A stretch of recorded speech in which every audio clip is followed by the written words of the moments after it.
దేవునికి స్తోత్రము. మీ అందరికీ యేసు క్రీస్తు నామమున పేరిట వందనములు చెల్లిస్తున్నాం. ఈవేళ ఒక శుభ సందర్భంలో మనమంతా ఇక్కడ చేరి ఉన్నాం. ఈ శుభ సందర్భం ఏమిటి అంటే, మన వెంకటేశ్వరరావు గారు సహోదరి జ్యోతి వారికి అనుగ్రహించినటువంటి రెండవ కుమార్తె ఎస్తేర్ రాణి. ఆ రాణి ఎస్తేర్ రాణి యొక్క వివాహం రేపు చాట్రాయ మండలం మర్రిబంధంలో జరగబోతా ఉంది. దానికంటే ముందుగా దేవుడు ఇంత గొప్ప కార్యమును చేసినందుకు, అద్భుతమును చేసినందుకై కృతజ్ఞత కూడికగా దేవుడు అనుగ్రహించిన దానిని బట్టి మనమంతా ఇక్కడ చేరి ఉన్నాం. కాబట్టి ఈ సందర్భంలో కొద్ది నిమిషాలు దేవుని యొక్క వాక్యాన్ని ధ్యానించడానికై దేవుడు మనకు అనుగ్రహించినటువంటి సమయాన్ని, ఇంకా రావాల్సిన వారు ఎవరంటా ఉంటే కూడా వారందరూ వచ్చి ఈ సమయంలో ఈ స్థలంలో కూర్చొని దేవుని యొక్క ఆశీస్సులు పొందవలసిందిగా మనవి చేస్తున్నాం. ఎస్తేర్ రాణి వచ్చిందా?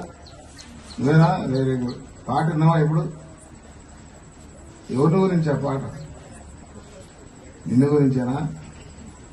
మరువుము నీ సొంత జనమును, మరువును నీ తండ్రి ఇంటిని, కుమారి ఆలకించు, నీవాలోచించి కుమారి చెవియొచ్చు. దాని దేవుని యొక్క పరిశుద్ధ గ్రంథంలో కొద్ది నిమిషాలు దేవుని యొక్క వాక్యాన్ని ధ్యానం చేసుకుంటాం. యోహాను సువార్త 3వ అధ్యాయము 29వ వచనం అందరము కలిసి చదువుకుందాం. యోహాను సువార్త 3వ అధ్యాయము 29వ వచనము అందరము కలిసి చదువుకుందాం. పెండ్లి కుమార్తె కలవాడు పెండ్లి కుమారుడు అయితే నిలవబడి పెండ్లి కుమారుని స్వరము వినడి స్నేహితులు ఆ పెండ్లి కుమారుని స్వరము విని మిక్కిలి సంతోషించును. ఈయన సంతోషము పరిపూర్ణమై ఉన్నది. ప్రార్థన చేస్తాం. ప్రేమ కలిగిన తండ్రి, ప్రభువా, పరిశుద్ధుడా యేసు క్రీస్తు నాయన, మీకు వందనాలు స్తోత్రములు చెల్లించుకుంటున్నా. పెండ్లి కుమారుడు సర్వేశ్వరరావు, పెండ్లి కుమార్తె ఎస్తేర్ రాణి, వారిని మీరు కరుణించి కటాక్షించినారు. రేపు వారి యొక్క వివాహము మర్రిబంధంలో జరగబోతా ఉన్నది. ప్రభువా, నీ యొక్క చిత్తమును వారి పక్షంగా నెరవేర్చినందుకై స్తోత్రాలు చెల్లించుకుంటూ ఉన్నా. ఈ సందర్భంలో కొద్ది నిమిషాలు నీ యొక్క వాక్యాన్ని ధ్యానించనంటున్నా. నన్ను నీ సులువు చాటున మరుగు చేసి మాట్లాడము. దయగల ప్రభువా, నీ రక్త ప్రోక్షణ కిందికి మమ్మల్ని అందరినీ తెచ్చుకుంటూ ఉన్నాం. ప్రభువా, నీ వాక్యము రెండంచులు కలిగిన ఎటువంటి ఖడ్గము కంటే వాడి అయినది అని మాట్లాడుతూ ఉన్నందుకై స్తోత్రాలు. ఇది వినేవారికని, చెప్పేవారికని, అందరికీ కూడా యోగ్యకరమైనటువంటి పరీక్ష చేసుకున్నటకు అనుకూలమైనటువంటి వర్తమానం అందించే వాక్యం. అందుని బట్టి వందన స్తోత్రాలు చెల్లించుకుంటూ ఉన్నాం. ప్రభువా, సమయంలో కొద్ది నిమిషాలని వాక్యమును ధ్యానించనింటుండగా అది అందరికీ కూడా ఆత్మీయమైన అనుకూలతను, మేలును, ఆశీర్వాదాన్ని, దీవెనను అనుగ్రహించమని ప్రార్థిస్తూ, ముఖ్యంగా వివాహము కాబోతున్నటువంటి ఇద్దరు నవ వరుడు నవ వధువు జ్ఞాపకం చేసుకోమని ప్రార్థిస్తూ, యేసు రక్షకుని పరిశుద్ధ నామములో ప్రార్థించి స్తుతించి వేడుకుంటున్నాము తండ్రి, ఆమేన్. చదవబడినటువంటి వాక్య భాగంలో పెండ్లి కుమార్తె కలవాడు పెండ్లి కుమారుడు అయితే నిలువబడి పెండ్లి కుమారుని స్వరము వినడి స్నేహితుడు ఆ పెండ్లి కుమారుని స్వరము విని మిక్కిలి సంతోషించును. ఈయన సంతోషము పరిపూర్ణమై ఉన్నది. ఇక్కడ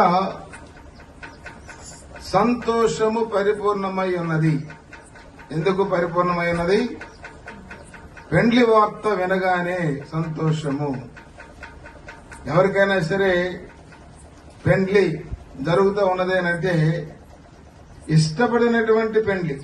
పెండ్లి కుమార్తె అంటే పెండ్లి కుమారుడికి, పెండ్లి కుమారుడు అంటే పెండ్లి కుమార్తెకి ఇష్టపడినటువంటి వివాహం జరుగుతూ ఉన్నది కాబట్టి సంతోషమే. ఆ సంతోషము వారి యొక్క జీవితంలో పరిపూర్ణమవుతూ ఉన్నది అని వాక్యము సెలవిస్తూ ఉన్నది. ఇక్కడ మొట్టమొదటి మాట ఏంటంటే పెండ్లి కుమార్తె గలవాడు పెండ్లి కుమారుడు. ఇక్కడ పెండ్లి కుమార్తె ఉన్నది, పెండ్లి కుమారుడు మరి బంధంలో ఉన్నాడు. ఇప్పుడు ఈ పెండ్లి కుమార్తె రేపు వధువుగా మారబోతా ఉన్నది. రేపు వివాహం అయిన తర్వాత వీళ్ళిద్దరు ఏమవుతారు? భార్యాభర్తలు అవుతారు. ఇప్పుడు భర్తను గురించినటువంటి సలహాలు, భార్యను గురించినటువంటి సలహాలు బైబిల్ గ్రంథంలో చాలా ఉన్నాయి. బైబిల్ గ్రంథంలో కుటుంబాలు చాలా ఉన్నాయి. దేవునికి ఇష్టకరమైనటువంటి కుటుంబాలు ఉన్నాయి, దేవునికి ఇష్టము లేనటువంటి కుటుంబాలు కూడా ఉన్నాయి. కారణం ఏంటంటే బైబిల్ గ్రంథంలో రాసినటువంటి లక్షణాలు వాళ్ళు కలిగి ఉండలేదు కాబట్టి, దేవుని యొక్క ఆత్మీయమైనటువంటి సంగతులను వాళ్ళు నెరవేర్చలేదు కాబట్టి, దేవునికి ఇష్టమైనటువంటి మనుషులు, ఇష్టమైనటువంటి భర్త, ఇష్టమైనటువంటి భార్య, కొంతమందిని గురించి ఇక్కడ వ్రాయబడింది. అలాగే దేవునికి ఇష్టకరమైనటువంటి కుటుంబము, భర్త భార్య కూడా ఈ బైబిల్ గ్రంథంలో వ్రాసి పెట్టి ఉంచారు.